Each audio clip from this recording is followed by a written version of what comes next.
Welcome back to another week of Green Squad Chats.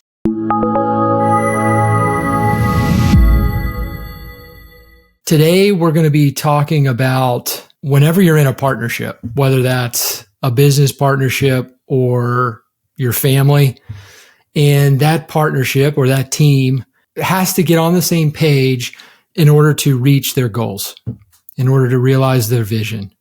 But sometimes the problem with that is the people in the partnership, the people on the team, the individual people have differing perspectives about how to achieve that vision or what that vision and goal really even looks like. But you're on this team together. And so you have to get on the same page so that you can all be traveling in the same direction towards that common vision. And I think that sometimes that's really difficult to do because we're all individuals. We're all unique. We have unique perspectives. We have what we believe to be the right way to do things. And then the other person has what they believe to be the right way to do things. Sometimes they don't match. So how do you reconcile that to get on the same page? We heard some really good thoughts on this a little bit earlier on our normal Saturday morning Green Squad Chats. So I'll kick it over to Adam.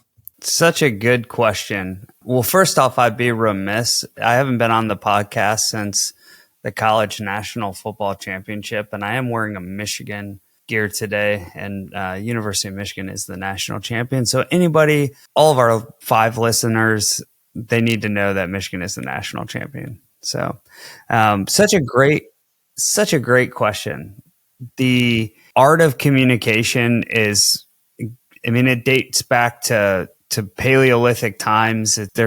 We're communal people. We need this group, this community, this camaraderie. It's wired into us. And we're also survivalist, right? We were designed to survive, to go hunt and get food and to be on the alert for danger. So those are all like parts of our fabric. And we're talking about reconciling differences between people and how do we actually do that? I think there's a couple things, and there's a ton of psychology around communication. The number one thing, you couldn't find a link on Google that didn't say this, but it is active listening and listening for understanding. Because if you don't genuinely have the other person's perspective, it's really hard to come together on a conversation and find common ground. So you can't really move forward without active listening and listening for understanding.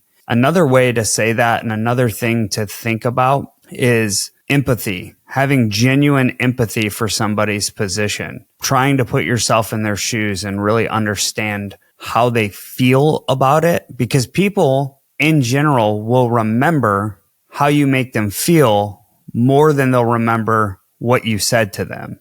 So when you have empathy and you genuinely try to understand how they feel about something, that really helps with how you can intentionally communicate. And there's all kinds of interesting ways to communicate, verbal and nonverbal, and all kinds of things we can go into during this conversation.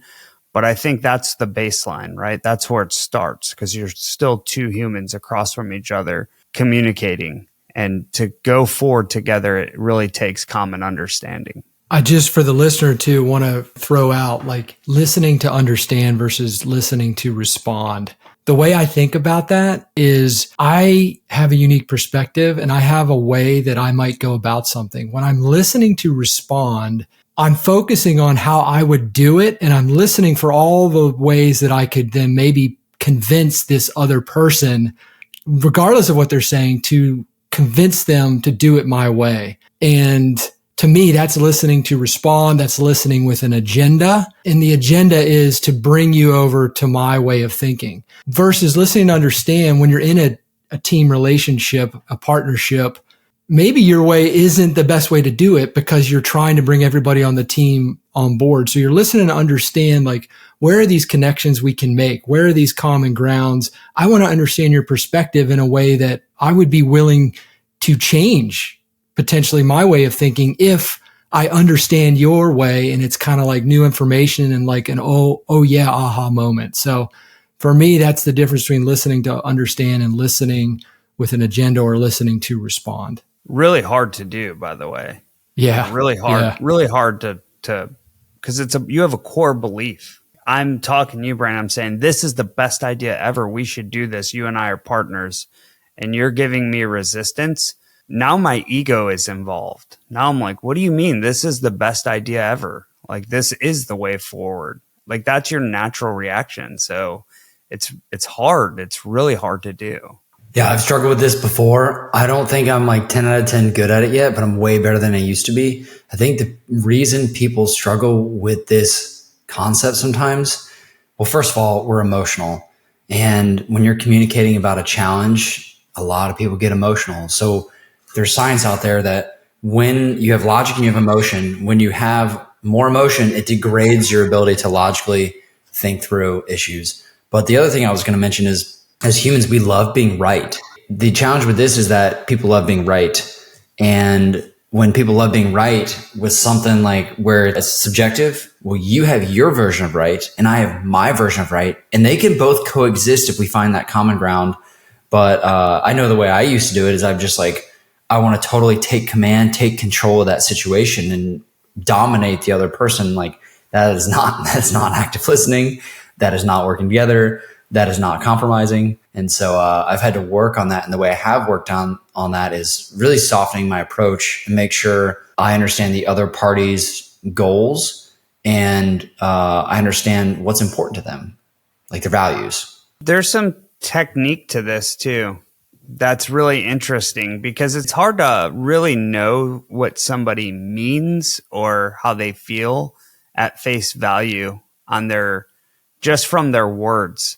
There's body language, nonverbal cues that are really telling. So as an example, and if you're like on YouTube watching this, you can see my arms are crossed. Like if I'm talking to you with my arms crossed, I'm likely not open-minded. I'm likely not doing a good job hearing what you're saying. And vice versa. If you're listening with your arms crossed, you're signaling and potentially creating resistance that you're not open to truly listening, which could cause somebody to go either bullishly harder at you to their point, or maybe not open up as much about what they're trying to communicate to you.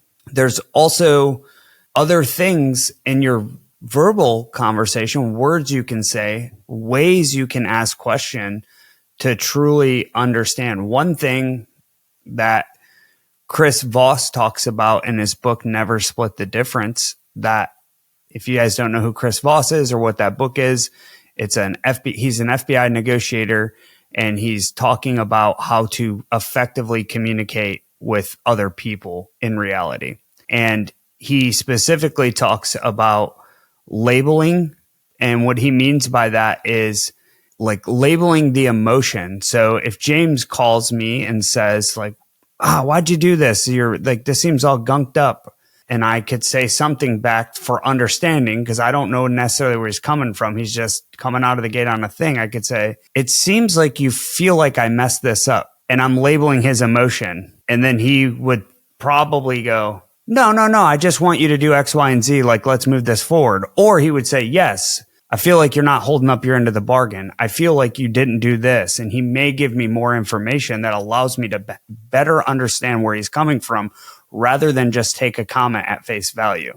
I label that emotion. It feels like I label it to gain understanding. This just came up for me this past week. And when you mentioned that, I just realized that I did this without even consciously thinking about doing it. And I'm proud of myself for that growth. I used to just want to totally dominate somebody, but I have a transaction. It ended up coming out of contract, so it ended up falling apart, and that's fine. That's how it goes in the business sometimes. So I had a transaction, and it ended up falling apart. Sometimes that's just the way it goes in the real estate industry. But the buyer's agent called me super upset about how the inspection went. She was like livid with me. She sent me a catty email response about how I was just requesting that she send all her inspection requests all at the same time, because she was sending me like 5 different emails about new things they were requesting. And their list was like 15 things. And I ended up just calling her super calm. And I said, I just want to understand your concerns a little bit better. It seems like this transaction is really important to your buyers, and I can certainly understand how impactful this is for them. So what's going on? And she just went off. She was like, they're yelling at me. They're really upset about the inspection. Like this is so crazy. I said, hey, in this business, I try my best to not take things personally. I understand that they're aggravated about that, and I can certainly understand why. But I view my role as trying to work together with you guys so that we can collaborate and see the transaction to the next step. And it totally disarmed her. And we were able to have a really calm discussion about how we were going to move forward. But it was almost like she went into that conversation blaming me. And by taking a softer approach, instead of like being really defensive, I wasn't defensive at all. And relaying to her also that as the buyer side, they have the right to request whatever they want. They can request the house for free if they want. Like, it's not going to affect my feelings at all. I'm simply going to relay that to my seller and convey that appropriately, because at the end of the day, it is my job in that space to facilitate, not to make decisions. And so we had a really productive conversation, but I think that's a testament to the conversation style, because if you communicate from a place of defense, everybody just gets really uptight and you don't get a whole lot of progress done. I'm here to be productive. So it was helpful. I think it's worth noting also that if we communicated at home with the way that we communicated at work with our peers, our subordinates, our higher military aspect, we would probably get along a lot better. I think that, as a chief warrant officer, middle manager type, you have to know the jargon when you're speaking to your battalion commander, and you got to know how to be able to, the jargon to speak with your, E3 Lance Corporal. But being open, receptive, and saying, hey, thanks for bringing this to my attention, and using the tools that you have talked about previously. I struggle with going home and doing that, right? And I would probably say that how we talk to our work people is very different, more positive than how we talk to our people at home. Yeah, I've wondered, why is that? Because it's the same for me, 20 plus years. And sometimes I catch myself the way I'm communicating at home. I catch myself thinking, man, I would never talk like this at my command. Why am I doing it at home? Does anyone have any thoughts on that? Like, why?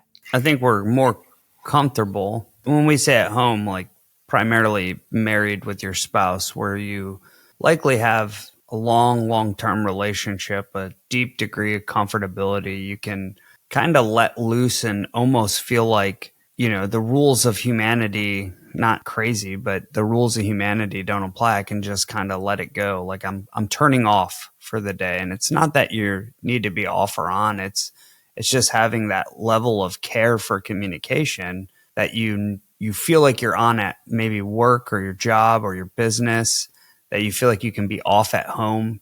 But in communication, effective communication doesn't care if you're at work or if you're at home or if you're at the bank or if you're at Whole Foods or Walmart. It doesn't matter, right? Like there's a common thing that you hear, perceivably successful people say, or others say about successful people. Man, I really feel like he treated everybody the same, from the janitor to the top level executive. And that's primarily communication. I can remember a day I was at my job and I saw our version of the CEO. He's a 3-star general.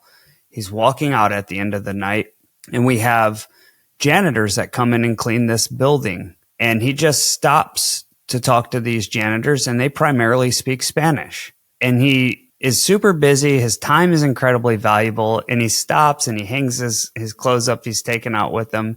And he starts engaging in dialogue, big smile on his face, super open, welcoming.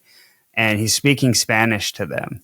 And he's asking about their families. He's genuinely asking about their families. He's genuinely asking about something they had told them. And the level of feeling he created was transcended. It was highly impactful, because when they come back and I see those same janitors who are the same ones every day for years, they talk about that guy. That guy just happens to be the commandant of the Marine Corps now, but he wasn't then.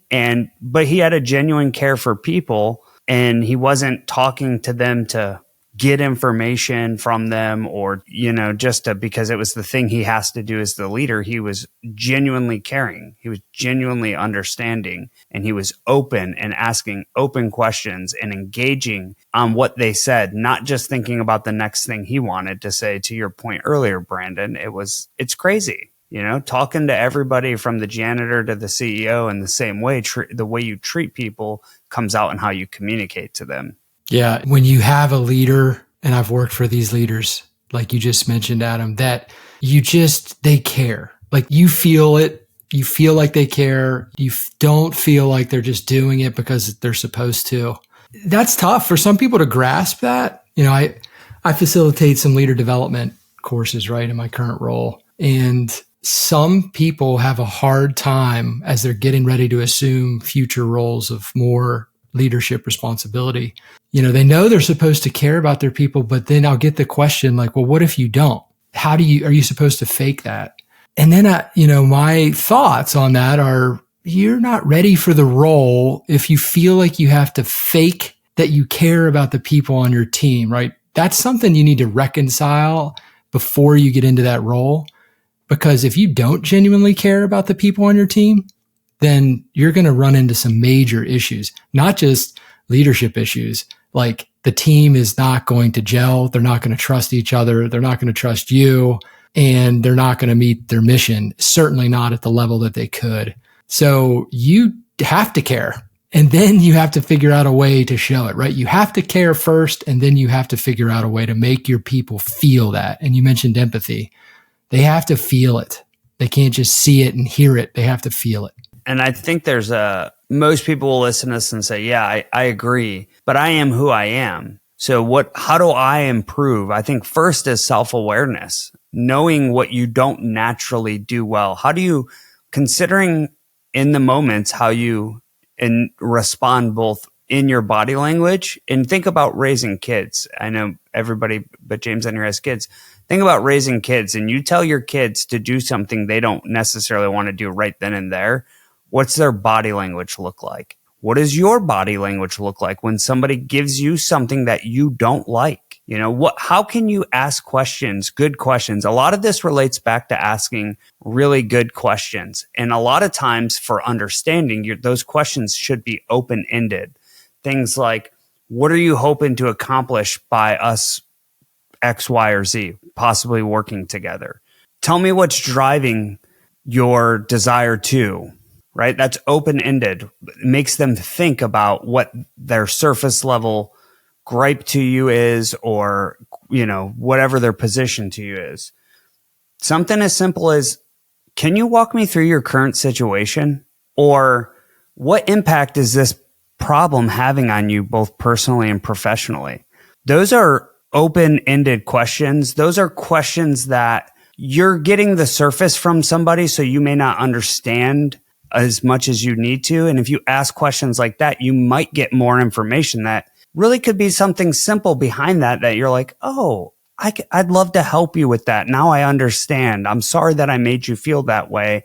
Would it be helpful if I did this? So there are, I guess, tactical things or skill training in your communication that you can do to be more effective in both understanding and how you make somebody feel. Yeah. The whole idea of not asking yes or no questions that are just surface level, you're almost never going to get any deeper than the yes or the no. So learning to ask great questions, I believe it actually cultivates in you that curiosity. Maybe it starts off as, man, I need to figure out better questions. How can I ask better questions? But as you practice that, like with a lot of stuff, as you move from the principle to action, which is really the only way you see results, right? Is you have to act.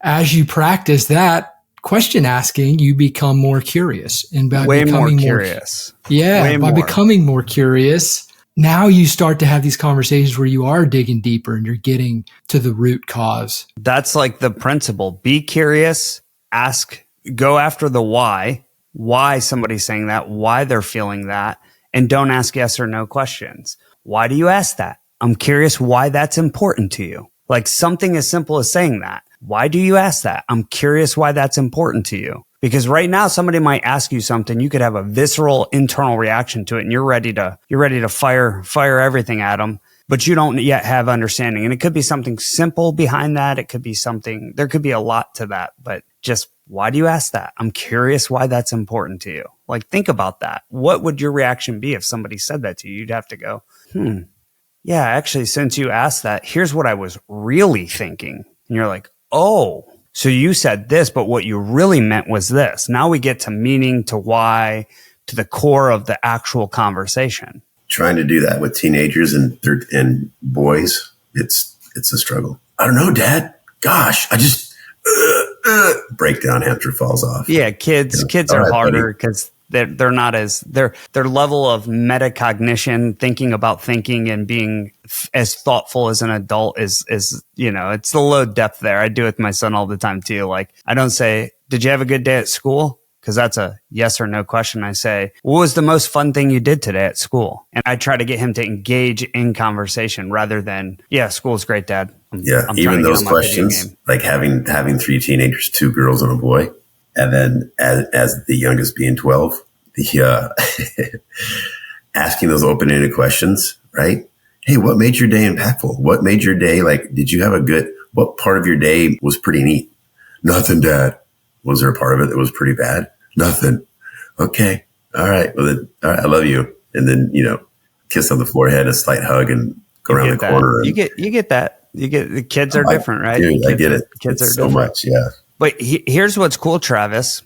I agree with you. And I hit that challenge too in communicating with kids specifically. If I engage because I want to open up a topic like school, I get the same reaction. If they engage with me, for example, like my son, he's 11, he's super into Pokemon cards. He'll just bombard me, got his cards out and say, like, flip through them, and he's just like rapid firing all this information at me. And I'm like overwhelmed. I don't even know what any of it means, but that's a good time where I will use, what's the most exciting thing in this binder you have? When he engages with me, then he's opening up like a book.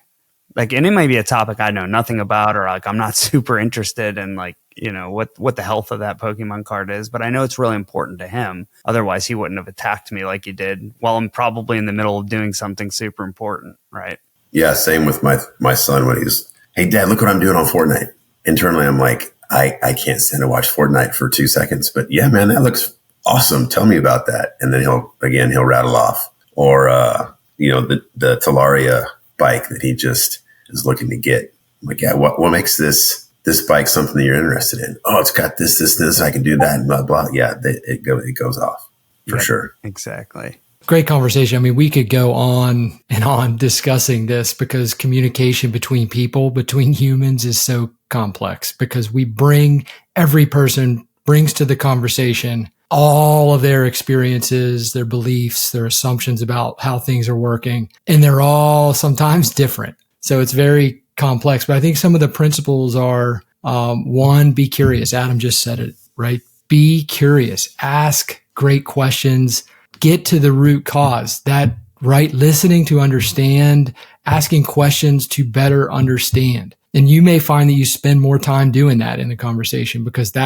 if you don't get to that understanding, then chances are the rest of the communication cycle is going to fall short in some way or another. So it's that genuine care, that being curious, that listening to understand, and truly trying to work together and get to your final destination, whether that, whatever your goals, your vision, whatever that may be. So thanks for listening this week. Tune in next time. If you found value in this, please give us some stars, leave us a review, tell us how we can make this better. And we'll see you next time on Green Squad Chats.